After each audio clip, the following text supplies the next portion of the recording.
kan hulle nie die tikkies elke week of elke dag uitskit nie.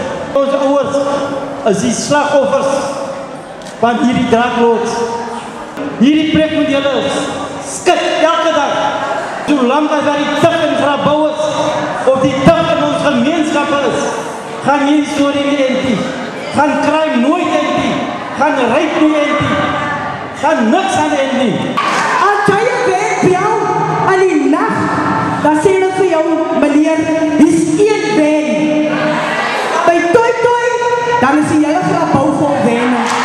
Ek wil weet, hoe gereeld word die polisie getoets vir drugs? If we as the community, the people walking the streets, know where the drug houses is, how is it that the police don't know? That CBC. We don't want to hear another process. We don't want to have another meeting. When it comes to tax, then the government know where we are.